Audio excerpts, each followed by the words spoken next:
Maritime Made is brought to you by Invest Nova Scotia. Experience and expertise strengthening your business. Greenii Inc. is owned and operated right here in Halifax, Nova Scotia.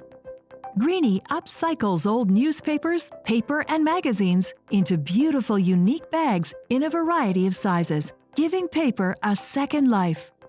This business was started in July 2019. We got accepted into the Dalhousie University's Launchpad Accelerator, and after research I found that Canada and the USA, we waste a lot of paper per capita, almost like 4 pounds per person. And on the other hand, small businesses and retail stores are looking for paper bags. So I saw an opportunity to build a bridge between the paper waste and make paper bags to fulfill to the retailers. The process of making bags starts with collecting gently used or outdated versions of newspapers, papers, and magazines from donor sources. Since November 2019, Atlantic News on the corner of Morris and Queen Streets in Halifax has been one such donor. It's fascinating to me that people are excited about a bag, and then when we tell them Parish's stories, Greenie's story, they're even more, they walk away feeling really positive. So that's it's a great thing. Michelle, co-owner of Atlantic News, receives soft sheets of copies of newspapers such as the Globe and Mail, Toronto Star, Montreal Gazette, and Calgary Herald. In order to serve customers who prefer reading a hard copy of the newspaper, Atlantic News prints these on 11 by 17-inch, 9-gram white paper sheets.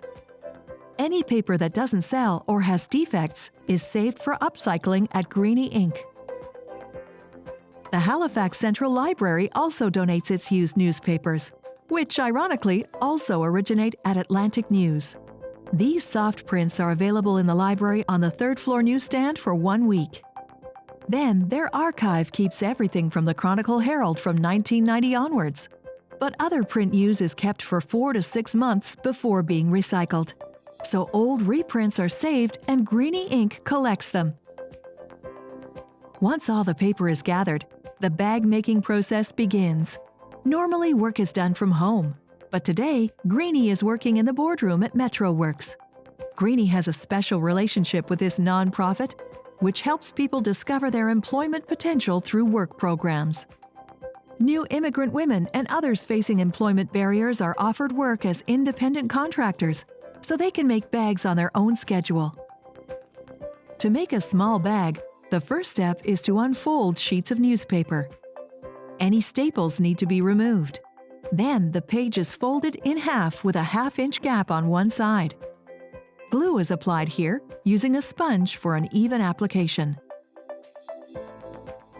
The ends of the paper are attached, forming a flat paper tube. 4 to 5 inches from the bottom gets folded up perpendicularly to make a triangle on each side, forming a nice quadrant. The bottom sides are folded so the center overlaps slightly. Donated cardstock is used for reinforcement. It's inserted into the bottom of the bag, allowing the bags to carry heavier items and still hold their shape. Once inserted, the folded edges are glued, enclosing the reinforcing. Next, glue is applied to attach a twisted paper rope handle. These are purchased in bulk.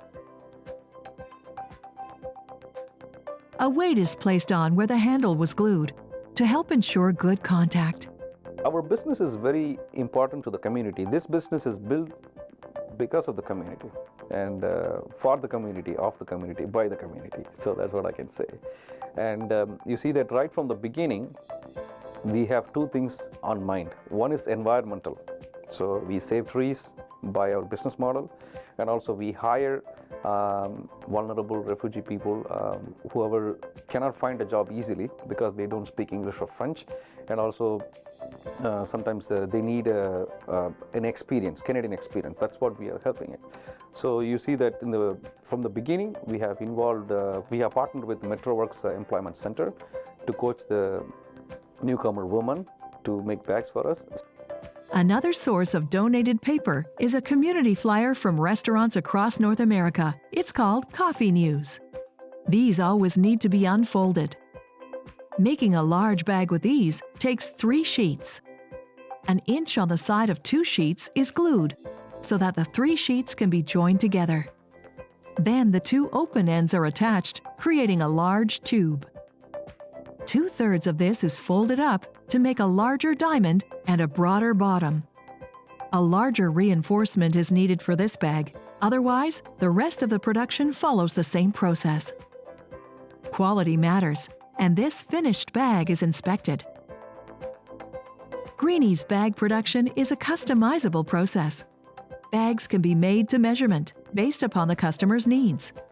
Here's an even smaller bag made using a paper cutter. Local organizations, the Ecology Action Center, Advocate Printing, and Saltscapes magazine also donate paper for bags. Batches of 25 bags are organized for delivery to customers. They're checked over while they're counted, and any bags with defects are fixed or discarded. They're tied together with twisted paper rope and put in a bag to ship or deliver. On average, 3,000 to 4,000 bags are made per week. Some of Greenii's customers are the same organizations who donate the materials. Ideally, this is the environmental closed-loop system that Greenii is passionate about. Atlantic News is one such business. They buy finished bags to package their customers' purchases. In some cases, customers buy the item they want packaged in an old copy of the same product. To achieve zero waste, new flat bags are being made without bottom inserts, suitable for smaller, lighter items. These can be made from actual newspapers' broadsheets. To date, Greenii has saved almost 70 trees. Owner Purush has plans to save more. On their online store, Greenii also offers crinkle paper, boxes, and digital logo printing services to customers around the world. Now we have sold over 60,000 bags to 150 customers, like retail customers in Halifax Regional Municipality, and also throughout Nova Scotia, New Brunswick, Ontario, Quebec, British Columbia, Alberta, and some parts in the US.